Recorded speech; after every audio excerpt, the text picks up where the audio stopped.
All right, we're going to turn now to a story we reported first on 7 today. Retired Erie County Sheriff's Chief of Narcotics, DJ Granville, has now paid off his settlement with Erie County. We obtained a copy of this letter from his attorney showing that he sent a nearly $63,000 check to pay off the balance of a $75,000 agreement.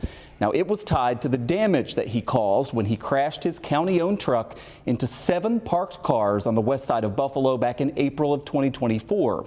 That led to civil lawsuits, and then Granville eventually pleaded guilty to misdemeanor reckless driving and also leaving the scene of a property damage-only accident. He avoided jail time and got community service as well as a small fine.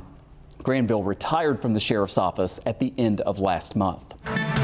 There is another developing story tonight involving the Erie County Sheriff's Office. Investigative Post now reports that Sheriff John Garcia did not properly file an oath of office card with the Erie County Clerk, something that is explicitly required by state law. A spokesperson for the sheriff sent this to Investigative Post, saying that Garcia signed the card, even had it notarized, before putting it into the intra-office mail for the county. Problem is, the clerk's office either didn't receive it or didn't file it. And state law says if you fail to file an oath of office, you cannot perform the duties or be paid. Jeff Kelly is associate editor for Investigative Post and joins us live. Great to see you. My pleasure. This one is wild. It's strange. It's a funny story. I read this article and I spent way more time than I planned today trying to go through previous court cases, what the law says, and there are different parts of the state law that in some ways are kind of contradictory. I mean, how are you working through Sure. this? There's like the state public officers law, and then there's the state law that governs counties, which grants an exception to the sheriff so that even if this is true, he is still our sheriff. Rest assured, Sheriff Garcia is the sheriff. He is the sheriff because if it weren't that position, if it's not Erie County or county executive, sheriff, or clerk, if it were some other elected position, this may actually mean they have to leave office. If it were the county executive, if it were the county legislators who were all required to file, and all did file oaths of office in January of this year, if they had failed to do so, they would have vacated their offices automatically, no exceptions at all.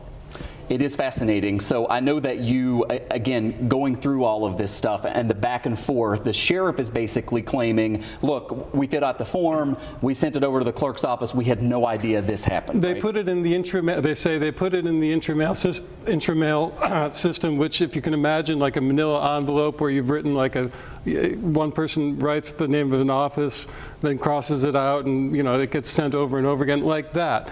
The county clerk's office told me that most people, when they file their oath cards, come and do it in person and get a receipt because it's kind of important. It's very important, again, because the state law says if you don't do it, you can't perform the duties of that office. And so it seems to call into question here what Sheriff Garcia has been doing for the past several months, and perhaps more importantly, should he have been getting paid? That is the consequence. If indeed he did not properly file it, which is to say if the clerk is not somehow to blame, if there isn't some reasonable explanation for this kerfuffle, then yeah, he should not have been paid for the last 4 months. And you calculated that it would be something like $40,000. Yeah, a little bit over that. And so how do you think this plays out? Because again, in doing some digging today, I mean, there is this legal theory out there that's been tried time and time again that the courts find we don't want to cause chaos or constitutional issues, so it's unlikely that they would say, Sheriff, you got to go. You messed up, you got to go. That seems unlikely. Yeah, and neither of us are municipal lawyers. I imagine there will be a lawyer who figures out an easy resolution to this.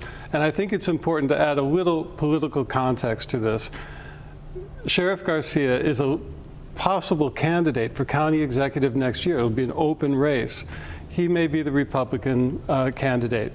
He's certainly, I think, interested in that. So is Mickey Kearns, the county clerk. So is the county controller, Kevin Hardwick. There's a little bit, possibly there's a little bit of political gamesmanship going on here. And then speaking of politics, I mean, today we got a strongly worded statement from Jeremy Zellner, who is a state senator but also chair of Erie County Democrats, basically blasting the sheriff, saying, how could you possibly have messed this up? Yeah, well, and there is evidence of political gamesmanship right there. Absolutely. Jeff Kelly, associate editor with Investigative Post, who broke this story, which is a wild one. We will continue to follow it. Jeff, thanks so much. My pleasure. Thank you. I really encourage everybody to go to investigativepost.org. You will see the link for Jeff's full report right there in the upper right section of the homepage under Daily Post.